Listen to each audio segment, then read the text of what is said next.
Hi friends, bake വിത്ത് ഐഷാസ് കിച്ചണിലേക്ക് എല്ലാവർക്കും സ്വാഗതം.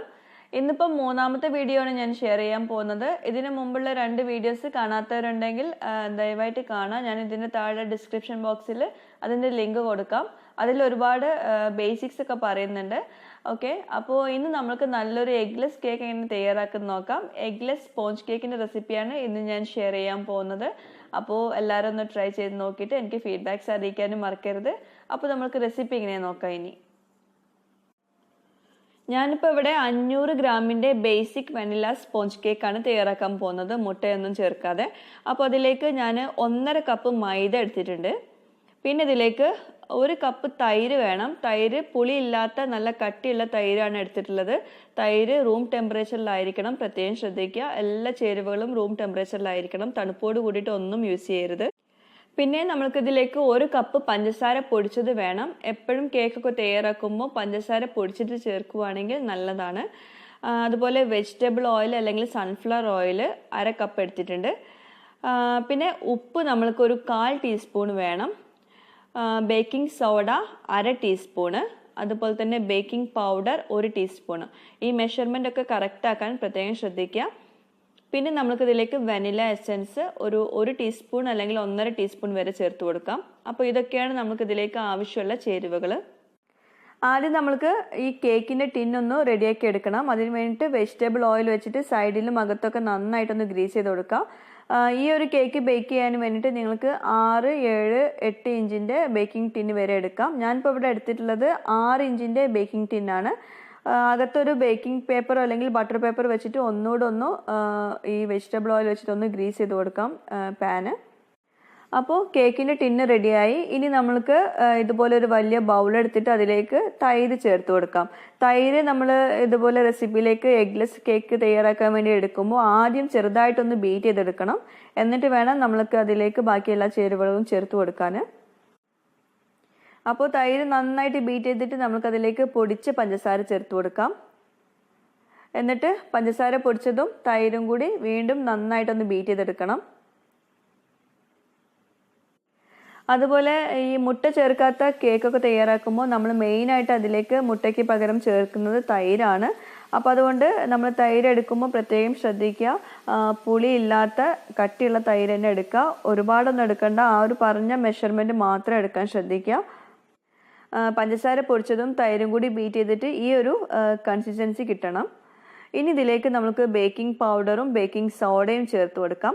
ഇവിടെ ഒരു കാര്യം പ്രത്യേകം ശ്രദ്ധിക്കാനുള്ളത്, ബേക്കിംഗ് പൗഡറും ബേക്കിംഗ് സോഡയും ചേർത്തിട്ട് ഈ ബീറ്റർ വെച്ചിട്ട് ബീറ്റ് ചെയ്യരുത്. ജസ്റ്റ് ഒന്ന് സ്പാറ്റിൽ കൊണ്ടോ അല്ലെങ്കിൽ സ്പൂൺ കൊണ്ടോ ഒന്ന് മിക്സ് ചെയ്ത് കൊടുത്താൽ മതി.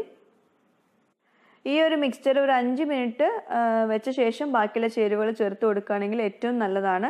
കാരണം തൈരും ബേക്കിംഗ് സോഡയും കൂടി ഉള്ള റിയാക്ഷൻ നടക്കുമ്പോഴാണ് നമ്മൾ കേക്ക് പെർഫെക്റ്റ് ആവുന്നത്. അതിനുശേഷം നമുക്കിതിലേക്ക് വെനില എസൻസും അതുപോലെ ഓയിലും ചേർത്ത് കൊടുത്തിട്ട് ഒന്ന് ബീറ്റ് ചെയ്തെടുക്കാം. അപ്പോഴും ബേക്കിംഗ് സോഡയും ബേക്കിംഗ് പൗഡറും നമ്മൾ ചേർത്ത് കൊടുത്തതുകൊണ്ട് ഒരുപാടൊന്നും ബീറ്റ് ചെയ്തെടുക്കരുത്. അപ്പോൾ നന്നായിട്ട് മിക്സ് ചെയ്തെടുത്തിട്ടുണ്ട്. ഇനി നമുക്കിതിലേക്ക് പൊടികൾ അരിപ്പയിലൂടെ അരിച്ചിട്ട് വേണം ചേർത്ത് കൊടുക്കാൻ. വേറൊരു ബൗളിലേക്ക് വേണമെങ്കിൽ സെപ്പറേറ്റ് ആയിട്ട് അരിപ്പയിലൂടെ അരിച്ചിട്ട് ചേർക്കാം, അല്ലെങ്കിൽ നേരിട്ട് ഇതുപോലെ ചേർത്ത് കൊടുക്കാം. പൊടികളായിട്ട് നമുക്കിതിലേക്ക് മൈദപ്പൊടിയും അതുപോലെ ഉപ്പും മാത്രമേ ഉള്ളൂ. അപ്പോൾ ഇതുപോലെ കുറേശ്ശെ ആയിട്ട് ചേർത്ത് കൊടുക്കണം കേട്ടോ. ഒരുപാട് ഒരുമിച്ച് ചേർത്ത് കൊടുത്തിട്ടുണ്ടെങ്കിൽ നമുക്കത് മിക്സ് ചെയ്യാൻ ബുദ്ധിമുട്ടാവും. അപ്പോൾ കുറേശ്ശെ നമ്മളിതുപോലെ അരിപ്പയിലൂടെ ചേർത്ത് കൊടുക്കുക. എന്നിട്ട് ഒന്ന് ചെറുതായിട്ടൊന്ന് ബീറ്റ് ചെയ്യുക. എന്നിട്ട് വീണ്ടും ഇതുപോലെ അരിപ്പയിലൂടെ ചേർത്ത് കൊടുത്തിട്ട് ബീറ്റ് ചെയ്തെടുക്കുക. അങ്ങനെ 3-4 തവണകളായിട്ട് വേണം ചേർത്ത് കൊടുക്കാൻ. അതുപോലെ ഞാൻ ബ്ലാക്ക് ഫോറസ്റ്റ് കേക്കിൻ്റെ റെസിപ്പി വീഡിയോ ചെയ്ത സമയത്ത് അതിൽ പറഞ്ഞിട്ടുണ്ടായിരുന്നു, ഒന്നുകൂടെ പറയുന്നുണ്ട്. നമ്മൾ മുട്ട ചേർത്തിട്ടുള്ള കേക്കാണ് തയ്യാറാക്കുന്നതെങ്കിൽ അതിൽ നമ്മൾ മുട്ടയൊക്കെ നന്നായിട്ട് മിക്സ് ചെയ്തിട്ട് അതിലേക്ക് ഫ്ലോർ മിക്സ്ചർ ചേർത്ത് കൊടുക്കുന്ന സമയത്ത് ഫോൾഡ് ചെയ്തെടുക്കാനേ പാടുള്ളൂ. ഇതുപോലെ ബീറ്റർ വെച്ചിട്ട് ബീറ്റ് ചെയ്യരുതെന്ന് പറഞ്ഞിട്ടുണ്ടായിരുന്നു. ഇതിപ്പോൾ എഗ്ലെസ് കേക്കാണ് നമ്മൾ തയ്യാറാക്കുന്നത്. അതുകൊണ്ടാണ് ഈ ഫ്ലോർ മിക്സ്ചർ ചേർത്ത് കൊടുത്തിട്ട് നമ്മൾ ബീറ്റ് ചെയ്യുന്നത്. അത് പ്രത്യേകം ശ്രദ്ധിക്കുക, വിട്ടുപോകരുത് കേട്ടോ. അപ്പോൾ അതിലെന്തുകൊണ്ട് ബീറ്റ് ചെയ്തില്ല, ഇതിൽ ബീറ്റ് ചെയ്യുന്നത് കൺഫ്യൂഷൻ വരണ്ട. പിന്നെ നമ്മൾ ഇതിലേക്ക് ബേക്കിംഗ് സോഡ ബേക്കിംഗ് പൗഡർ ഒക്കെ ചേർത്തിട്ടുണ്ട്. അപ്പോൾ അതുകൊണ്ട് ഒരുപാട് നേരമൊന്നും ബീറ്റ് ചെയ്യരുത്. അപ്പോൾ കേക്ക് ഹാർഡായി പോവും. ചെറുതായിട്ടൊന്ന് ബീറ്റ് ചെയ്തിട്ട് ഇതുപോലെ ഒന്ന് ഫോൾഡ് ചെയ്തെടുത്ത ശേഷം നമുക്ക് കേക്കിൻ്റെ ടിന്നിലേക്ക് ഈ ബാറ്റർ ഒഴിച്ചു കൊടുക്കാം. പിന്നെ ഒരു കാര്യം പറയാൻ വിട്ടുപോയി, ഞാൻ പ്രീഹീറ്റ് ചെയ്യാൻ വെച്ചിട്ടുണ്ടായിരുന്നു ഓവണ് 200 ഡിഗ്രിയിൽ 10 മിനിറ്റ് പ്രീഹീറ്റ് ചെയ്യാൻ വെച്ചിട്ടുണ്ടായിരുന്നു. തൈരിൻ്റെ മിക്സ്ചറിലേക്ക് മൈദ ചേർത്ത് കൊടുക്കുന്ന സമയത്താണ് പ്രീഹീറ്റ് ചെയ്യാൻ വെച്ചത്. അത് മറക്കാതെ ചെയ്യട്ടോ, മറന്നു പോയതാണ് പറയാൻ. അപ്പോൾ ഇതുപോലെ നന്നായിട്ട് ഈ ബാറ്റർ വെച്ചിട്ടുള്ള ടിന്ന് നന്നായിട്ടൊന്ന് ടാപ്പ് ചെയ്ത് കൊടുത്തതിന് ശേഷം നമുക്കിത് ബേക്ക് ചെയ്തെടുക്കാം. അപ്പോൾ ഓവൺ നല്ലപോലെ പ്രീഹീറ്റ് ആയിട്ടുണ്ട്. ഒരിക്കലും കേക്കിൻ്റെ ബാറ്റർ റെഡിയായ ശേഷം പ്രീഹീറ്റ് ചെയ്യാൻ ടൈം കളയരുത്, അതിന് മുമ്പേ പ്രീഹീറ്റ് ചെയ്യണം. ഇപ്പോൾ ഞാൻ ടെമ്പറേച്ചർ 200-ൽ നിന്ന് 160-ലേക്ക് ആക്കിയിട്ടുണ്ട്. അതുപോലെ കൺവെക്ഷൻ മോഡിലും ആക്കിയിട്ടുണ്ട്. പിന്നെ കോയിൽ താഴെയും മേലെയും കോയിൽ സെലക്ട് ചെയ്തിട്ടുണ്ട്. പിന്നെ ടൈം 45 മിനിറ്റ്സിൽ വെച്ചിട്ടുണ്ട്. ചിലപ്പോൾ 45 to 50 മിനിറ്റ് വരെ ആവും. അത് നിങ്ങൾ ചെക്ക് ചെയ്യുക, ഇടയ്ക്കൊന്ന് ചെക്ക് ചെയ്യാം. അപ്പോൾ ഞാനിപ്പോൾ യൂസ് ചെയ്യുന്നത് OTG ഓവനാണ്. അതുകൊണ്ട് ഞാൻ താഴത്തെ റാക്കിലാണ് കേക്കിൻ്റെ ടിന്ന് വെക്കുന്നത്. അപ്പോൾ നമ്മളുടെ basic vanilla sponge cake eggless cake ready ആയിട്ടുണ്ട്. 45 മിനിറ്റ് കൊണ്ട് റെഡി ആയിട്ടുണ്ട്. നമുക്കത് റെഡി ആയിട്ടുണ്ടോ എന്ന് നോക്കാൻ വേണ്ടിയിട്ട് ഇതുപോലെ ഒരു സ്ക്യൂവർ ഒന്ന് അകത്തേക്ക് ഇൻസേർട്ട് ചെയ്ത് നോക്കാം. അപ്പോൾ അത് ക്ലിയർ ആയിട്ട് വരുവാണെങ്കിൽ റെഡി ആയിട്ടുണ്ടെന്നാണ്. അതുപോലെ തന്നെ കേക്ക് ഉടനെ തന്നെ നമ്മൾ ഫ്ലിപ്പ് ചെയ്യരുത്. ഒരു 10 മിനിറ്റ് പുറത്ത് വെച്ച ശേഷം വേണം ഫ്ലിപ്പ് ചെയ്ത് കൊടുക്കാൻ. സൈഡിലൊന്ന് കത്തി കൊണ്ടൊന്ന് സൈഡൊന്ന് ലൂസൻ ചെയ്തിട്ട് ഇതുപോലെ ഒരു റാക്കിലേക്കൊന്ന് ഫ്ലിപ്പ് ചെയ്ത് കൊടുക്കാം. ചെറുതായിട്ടൊന്ന് ചൂടാറിയിട്ട് വേണം ഇതുപോലെ ചെയ്തെടുക്കാൻ കേട്ടോ.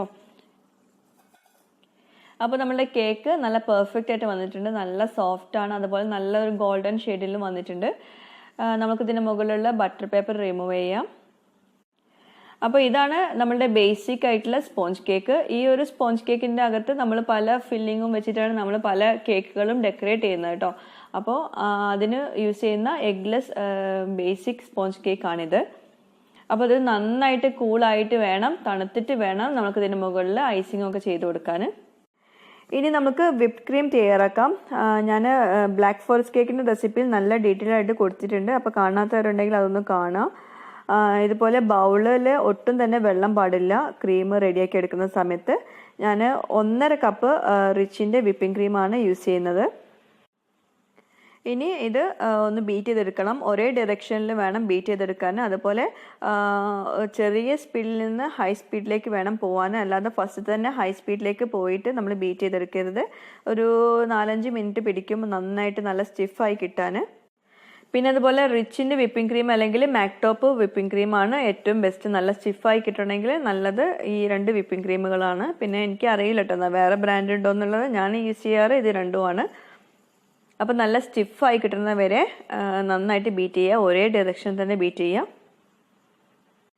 അപ്പോൾ നമ്മളുടെ വിപ്പ് ക്രീം നന്നായിട്ട് പെർഫെക്റ്റ് ആയിട്ട് നല്ല സ്റ്റിഫായിട്ട് തന്നെ കിട്ടിയിട്ടുണ്ട്. ഇനി നമ്മൾക്ക് ഇത് ഡെക്കറേറ്റ് ചെയ്യാൻ വേണ്ടിയിട്ടുള്ള കേക്ക് നല്ല തണുപ്പാവണം. അപ്പോൾ അതുകൊണ്ട് തണുപ്പാവുന്നത് വരെ നമുക്കിതൊന്ന് റാപ്പ് ചെയ്തെടുക്കാം. റാപ്പ് ചെയ്തിട്ട് നമുക്കിതൊന്ന് ഫ്രിഡ്ജിൽ വെക്കണം. നമ്മൾ തുറന്ന് വെക്കരുത് കേട്ടോ ഫ്രിഡ്ജിൽ.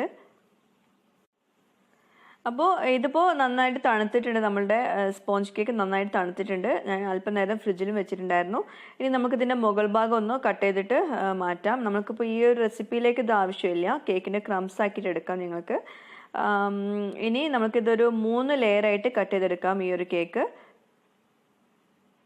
അധികം ഹൈറ്റ് ഇല്ലാത്ത കേക്ക് ആണെങ്കിൽ നിങ്ങൾക്കത് 2 ലെയറായിട്ട് കട്ട് ചെയ്തെടുക്കാം. ഞാനിപ്പോൾ 3 ലെയറായിട്ട് കട്ട് ചെയ്തെടുത്തതേ ഉള്ളൂ. ഇനി ചെറുതായിട്ടൊന്ന് മാർക്ക് ചെയ്ത് കൊടുക്കാം. ഞാനിപ്പോൾ ഇത് കട്ട് ചെയ്തെടുക്കാൻ പോകുന്നത് നൂല് വെച്ചിട്ടാണ്. നിങ്ങളിപ്പോൾ കേക്ക് ലെവലറൊക്കെ യൂസ് ചെയ്യുന്നവരാണെങ്കിൽ ഇതിൻ്റെ ഒന്നും ആവശ്യമില്ല. നേരിട്ട് നിങ്ങൾക്ക് കട്ട് ചെയ്തെടുക്കാം. ഞാൻ ബ്ലാക്ക് ഫോറസ്റ്റ് കേക്കിൻ്റെ റെസിപ്പിയിൽ ഡീറ്റെയിൽ ആയിട്ട് കാണിക്കുന്നുണ്ട് ഇതൊക്കെ കേട്ടോ. അപ്പോൾ ഇതിൽ ഞാൻ അധികം ഡീറ്റെയിൽ ആയിട്ട് കാണിക്കുന്നില്ല, കാരണം നമ്മുടെ വീഡിയോ വീണ്ടും ലെങ്തി ആവും. അപ്പോൾ ഇതുപോലെ 2 ലെയറും കട്ട് ചെയ്തെടുക്കാം. നല്ല സോഫ്റ്റ് ആയിട്ടുള്ള കേക്കാണ് കണ്ടോ. ഇനി നമുക്ക് രണ്ടാമത്തെ ലെയർ ഇതുപോലെ തന്നെ കട്ട് ചെയ്തെടുക്കാം നൂലുകൊണ്ട് തന്നെ. ഞാനിപ്പോൾ മുകളിലത്തെ കേക്കിൻ്റെ ലെയർ ഏറ്റവും താഴെ കൊടുക്കുന്നുണ്ട്. അതുപോലെ തന്നെ താഴത്തെ ലെയർ തിരിച്ചിട്ട് ഞാൻ മുകളിലും കൊടുക്കുന്നുണ്ട്. എന്നാൽ നല്ല സ്മൂത്ത്, താഴത്തെ ലെയർ എന്തായാലും നല്ല സ്മൂത്തായിട്ട് കിട്ടിയിട്ടുണ്ടാവുമല്ലോ. അപ്പോൾ അതുകൊണ്ട് കേക്കിന് ക്രംസ് ഒന്നും ഉണ്ടാവില്ലല്ലോ. അപ്പോൾ അതുകൊണ്ട് ഞാൻ താഴത്തത് മുകളിൽ വെക്കുന്നുണ്ട് കേട്ടോ. നിങ്ങൾക്ക് നിങ്ങളുടെ ഇഷ്ടം പോലെ ചെയ്യാം. കണ്ടോ, നല്ല സോഫ്റ്റാണ്, നല്ല പെർഫെക്റ്റ് ആയിട്ട് വന്നിട്ടുണ്ട്. ഞാൻ കഴിഞ്ഞ റെസിപ്പിയിൽ നല്ല ഡീറ്റെയിൽ ആയിട്ട് പറഞ്ഞതുകൊണ്ട് ഇതിൽ ഞാൻ അധികം ഡീറ്റെയിൽ ആയിട്ട് പറയുന്നില്ല. ഇതുപോലെ ഒരു കേക്കിൻ്റെ ലെയർ വെച്ച് കൊടുക്കാം. എന്നിട്ട് ഒന്ന് സോക്ക് ചെയ്യാൻ വേണ്ടിയിട്ട്, കേക്ക് സോക്ക് ചെയ്തെടുക്കാൻ വേണ്ടിയിട്ട് ഷുഗർ സിറപ്പ് ഒഴിച്ചു കൊടുക്കണം. ഇനി അതിൻ്റെ മുകളിൽ ക്രീം സ്പ്രെഡ് ചെയ്തിട്ട് ഇതുപോലെ സ്പാറ്റിലോണ്ട് നന്നായിട്ടൊന്ന് സ്പ്രെഡ് ചെയ്ത് കൊടുക്കണം.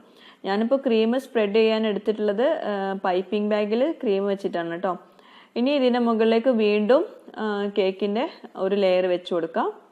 എന്നിട്ട് അതിന് മുകളിലേക്ക് വീണ്ടും ഷുഗർ സിറപ്പ് ഒഴിച്ചു കൊടുക്കാം. ഷുഗർ സിറപ്പ് 1 കപ്പ് വെള്ളവും 1/2 കപ്പ് പഞ്ചസാരയും ചൂടാക്കിയതാണ്. 5 മിനിറ്റ് ചൂടാക്കിയിട്ടുള്ളൂ, പിന്നെ തണുപ്പിച്ചതാണ്. ഇനി അതിൻ്റെ മുകളിലേക്ക് വീണ്ടും ക്രീം വെച്ച് കൊടുക്കാം. പിന്നെ ഞാൻ നേരത്തെ പറഞ്ഞിട്ടുണ്ടായിരുന്നു, നമ്മളിതുപോലെ ക്രീം ഓരോ ലെയേഴ്സിലും വെച്ച് കൊടുക്കുന്ന സമയത്ത് പൈപ്പിംഗ് ബാഗിൽ വെച്ചിട്ട് നമ്മൾ ഓരോ ലെയറിലും വെച്ച് കൊടുക്കുവാണെങ്കിൽ നല്ല പെർഫെക്റ്റ് ആയിട്ട് നമുക്ക് ലെയർ ചെയ്യാൻ പറ്റും. നല്ല ഒരേ തിക്നെസ്സിൽ കിട്ടുകയും ചെയ്യും. പിന്നെ അതുപോലെ കേക്കിൻ്റെ ക്രംസ് ഒന്നും നമ്മളുടെ സ്പാറ്റുലയിലോ അല്ലെങ്കിൽ ഈ പാലറ്റ് നൈഫിലോ പെടില്ല. അപ്പോൾ നമുക്ക് ലാസ്റ്റ് ലെയർ വെച്ച് കൊടുക്കാം. അത് ഞാൻ തിരിച്ചാണ് വെച്ച് കൊടുത്തിട്ടുള്ളത്. ലാസ്റ്റ് ലെയർ ഏറ്റവും താഴത്തെ ലെയറാണ്. ഇനി നമ്മൾക്ക് വീണ്ടും ഒന്നുകൂടെ ഷുഗർ സിറപ്പിൽ സോക്ക് ചെയ്തെടുക്കാം കേക്ക്. ഇങ്ങനെ ചെയ്താലേ കേക്ക് നല്ല സോഫ്റ്റ് ആവുള്ളൂ, നല്ലൊരു മോയ്സ്റ്റ് ഒക്കെ ഉണ്ടാവുള്ളൂ കേക്കിൽ. അതുപോലെ നമ്മൾക്ക് ഈ ക്രീം നന്നായിട്ട് സ്പ്രെഡ് ചെയ്യണമെങ്കിലൊക്കെ ഷുഗർ സിറപ്പിൽ സോക്ക് ചെയ്താലേ നന്നായിട്ട് സ്പ്രെഡ് ചെയ്യാൻ പറ്റുള്ളൂ. ആദ്യം നമ്മൾക്കൊന്ന് ക്രംബിൾ കോട്ടിങ് ചെയ്തെടുക്കാം. അതായത് ഈ കേക്കിൻ്റെ ക്രംസൊക്കെ നന്നായിട്ടൊന്ന് സെറ്റ് ആവാൻ വേണ്ടിയിട്ട് നമ്മൾ ചെറുതായിട്ട് ക്രീം വെച്ചിട്ട് കേക്ക് മൊത്തം കവർ ചെയ്തെടുക്കും. അതിനാണ് ക്രംബിൾ കോട്ടിങ് എന്ന് പറയുന്നത്. അങ്ങനെ ചെയ്തിട്ട് ഒരു അരമണിക്കൂറൊക്കെ ഫ്രിഡ്ജിൽ വെച്ചിട്ട് നമ്മൾ ബാക്കി ഡിസൈൻസ് ഒക്കെ ചെയ്യുകയാണെങ്കിൽ നന്നായിട്ട് പെർഫെക്റ്റ് ആയിട്ട് ക്രീമൊക്കെ നന്നായിട്ട് സെറ്റായി കിട്ടും. അപ്പോൾ ഞാനിപ്പോൾ അങ്ങനെ ചെയ്യുന്നില്ല. ആദ്യമായിട്ട് ചെയ്യുന്നവരാണെങ്കിൽ ചെറുതായിട്ടൊന്ന് ഫ്രിഡ്ജിൽ വെച്ച ശേഷം ഈ ക്രംബിൾ കോട്ടിങ് ചെയ്തിട്ട് ചെറുതായിട്ടൊന്ന് ഫ്രിഡ്ജിൽ വെക്കുക. എന്നിട്ട് വേണം ബാക്കി ഡെക്കറേഷനൊക്കെ ചെയ്തെടുക്കാനാട്ടോ. അപ്പോൾ കേക്കിൻ്റെ സൈഡിലും അതുപോലെ മുകൾ ഭാഗത്തൊക്കെ ചെറുതായിട്ടൊന്ന് കുറേശ്ശെ എടുത്തിട്ട് ക്രീം എടുത്തിട്ട് ക്രംബിൾ കോട്ടിങ് ചെയ്തെടുക്കുക. ഈ കേക്ക് മൊത്തം ക്രീം കൊണ്ട് കവർ ചെയ്തെടുക്കണം.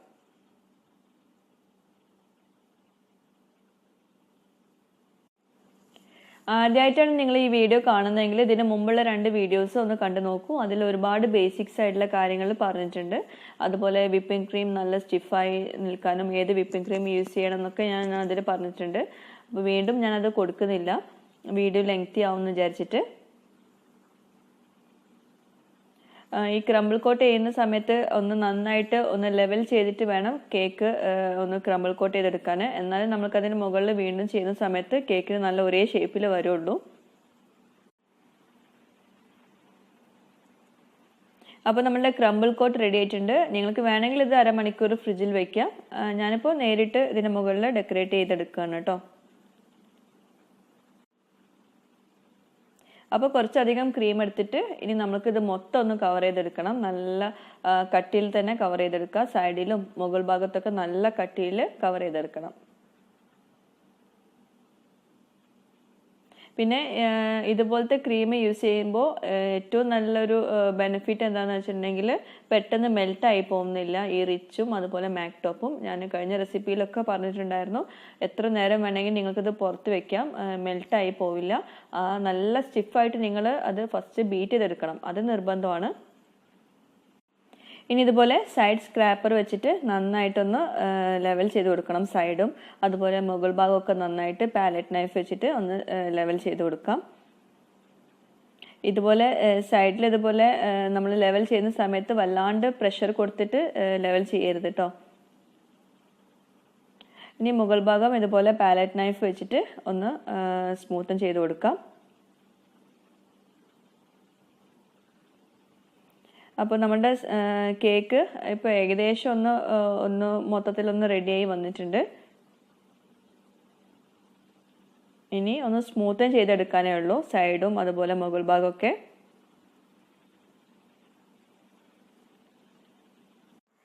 ഇനി നിങ്ങൾക്ക് ഇഷ്ടമുള്ള രീതിയിൽ ഇത് ഡെക്കറേറ്റ് ചെയ്തെടുക്കാം. നിങ്ങൾക്ക് ഇഷ്ടമുള്ള ഡിസൈൻസ് കൊടുക്കാം. ഞാനിപ്പോൾ അല്പം ക്രീം എടുത്തിട്ട് ഒരു ബൗളിലേക്ക് എടുത്ത ശേഷം അതിലേക്ക് പിങ്ക് ജെൽ കളർ ആഡ് ചെയ്ത് കൊടുക്കുന്നുണ്ട്.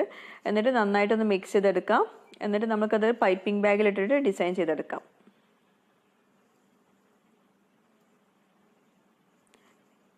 നിങ്ങൾക്ക് ഇഷ്ടമുള്ള നോസിൽ യൂസ് ചെയ്യാം. റോസറ്റ് നോസിലോ സ്റ്റാർ നോസിലോ ഒക്കെ യൂസ് ചെയ്യാം. ഞാനിപ്പോൾ വേറെ ഒരു നോസിലാണ് യൂസ് ചെയ്തിട്ടുള്ളത്. നമ്മൾ ബട്ടർ സ്കോച്ചിൻ്റെ കേക്കൊക്കെ ഡെക്കറേറ്റ് ചെയ്യുന്ന ആ ഒരു നോസിൽ യൂസ് ചെയ്തിട്ടാണ് ഇപ്പോൾ ഈ ഒരു ഡെക്കറേഷൻ കൊടുക്കുന്നത്. നോസിൽസിൻ്റെ നമ്പേഴ്സൊക്കെ പല ബ്രാൻഡിനും പല നമ്പേഴ്സും ആവും. അപ്പോൾ അതുകൊണ്ട് നോസിൽ നമ്പേഴ്സ് ഒന്നും എല്ലാത്തിനും ഒരേതാവില്ല കേട്ടോ.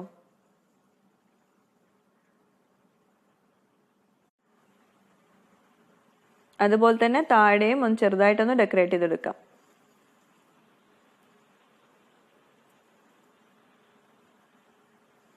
ജസ്റ്റ് ഫ്ലവേഴ്സ് മാത്രം വരയ്ക്കണമെങ്കിൽ അതും വേണമെങ്കിൽ ഈ ഒരു നോസിൽ വെച്ചിട്ട് ചെയ്യാം കേട്ടോ.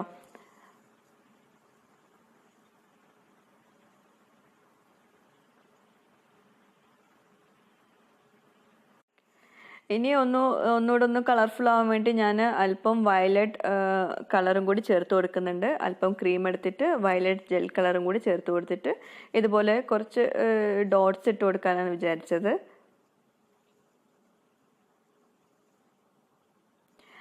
പിന്നെ അതുപോലെ ഇങ്ങനത്തെ ചോക്ലേറ്റ് കർവ്സ് നിങ്ങളുടെ അടുത്ത് ഉണ്ടെങ്കിൽ ഇതുപോലെ അകത്ത് മൊത്തം ഒന്ന് ഫില്ല് ചെയ്ത് കൊടുക്കുക. അല്ലെങ്കിൽ ജസ്റ്റ് ഡിസൈൻ ചെയ്ത ബാക്കി ക്രീം ഉണ്ടാവും. അപ്പോൾ അതുകൊണ്ട് ഡിസൈൻ ചെയ്ത് കൊടുത്താലും മതി.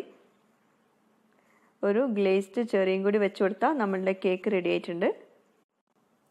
അപ്പോൾ 3 ലെയറുള്ള eggless basic vanilla sponge cake ready ആയിട്ടുണ്ട്. അപ്പോൾ നമ്മൾ കട്ട് ചെയ്തിട്ടുണ്ടെങ്കിൽ ഇതുപോലെയാണ്. കണ്ടോ, ഇതിപ്പോൾ ഞാൻ ഒട്ടും തന്നെ ഫ്രിഡ്ജിലൊന്നും വെച്ചിട്ടില്ല. ഡിസൈൻ ചെയ്ത പാടെ ഞാൻ കട്ട് ചെയ്തിട്ടുണ്ട്. ഫ്രിഡ്ജിൽ വെച്ചിട്ടുണ്ടെങ്കിൽ അല്പം കൂടി നല്ല സ്റ്റിഫായിട്ടുണ്ടാവും. നല്ല സോഫ്റ്റായിട്ടുള്ള സ്പോഞ്ച് കേക്കാണ്. എല്ലാവരും ഒന്ന് ട്രൈ ചെയ്ത് നോക്കുക. എന്നിട്ട് എനിക്ക് ഫീഡ്ബാക്ക്സ് അറിയിക്കാനും മറക്കരുത് കേട്ടോ. പിന്നെ ഈ ചാനൽ സബ്സ്ക്രൈബ് ചെയ്യാത്തവരുണ്ടെങ്കിൽ ദയവായിട്ട് സബ്സ്ക്രൈബ് ചെയ്യുക. നിങ്ങളുടെ ഫ്രണ്ട്സുമായിട്ടും ഈ ഒരു ചാനൽ ഷെയർ ചെയ്യുക. താങ്ക്